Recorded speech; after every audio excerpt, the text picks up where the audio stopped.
যুক্তরাষ্ট্র ও ইসরায়েলের সঙ্গে সাম্প্রতিক সংঘাতের পর নিজেদের আকাশ প্রতিরক্ষা ব্যবস্থা আরও শক্তিশালী করার উদ্যোগ নিয়েছে ইরান।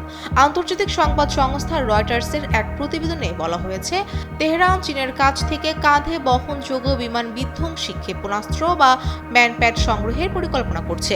প্রতিবেদন অনুযায়ী আগামী কয়েক সপ্তাহের মধ্যেই চীন থেকে প্রথম চালান ইরানে পৌঁছাতে পারে। প্রায় 60 থেকে 70 মিলিয়ন মার্কিন ডলার মূল্যের সম্ভাব্য এই চুক্তির আওতায় 300 থেকে 400টি man portable air defence system কেনার পরিকল্পনা রয়েছে। সম্ভাব্য অস্ত্রের তালিকায় রয়েছে চীনের তৈরি QW-12 এবং FN-16 ক্ষেপণাস্ত্র।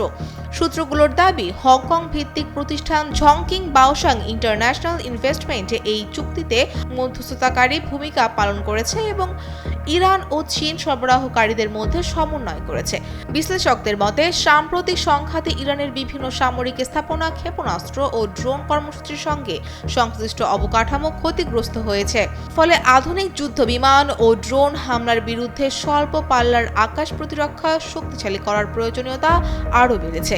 রয়টার্সের তথ্যমতে, এই ম্যানপ্যাডগুলো ইরানের স্বল্প পাল্লার আকাশ প্রতিরক্ষা সক্ষমতা উল্লেখযোগ্যভাবে বাড়াতে পারে। একই সঙ্গে এটি চীন ও ইরানের মধ্যে সামরিক সহযোগিতা আরও গভীর হওয়ার ইঙ্গিত হিসেবেও দেখা হচ্ছে। তবে বিষয়টি নিয়ে বিতর্ক রয়েছে। ISPR চীন থেকে ইরানে আকাশ প্রতিরক্ষা অস্ত্র সরবরাহের খবরকে সম্পূর্ণ মিথ্যা ও বানোয়াট বলে দাবি করেছে। একইভাবে চীনের পররাষ্ট্র মন্ত্রণালয় এই ধরনের প্রতিবেদনকে ভিত্তিহীন বলে উল্লেখ করেছে।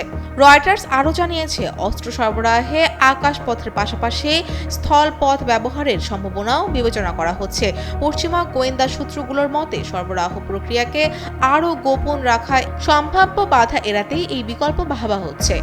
বিশ্লেষকদের ভাষ্য অনুযায়ী QW-12 FN-16 ইনফ্রারেড নির্দেশিত কাঁধে বহনযোগ্য ভূমি থেকে আকাশে নিক্ষেপযোগ্য ক্ষেপণাস্ত্র, নিচু দিয়ে উড়ন্ত যুদ্ধবিমান, হেলিকপ্টার ও ড্রোন প্রতিহত করতে সক্ষম এসব অস্ত্র সামরিক ঘাঁটি, জ্বালানি স্থাপনা এবং গুরুত্বপূর্ণ অবকাঠামো সুরক্ষায় কার্যকর ভূমিকা রাখতে পারে।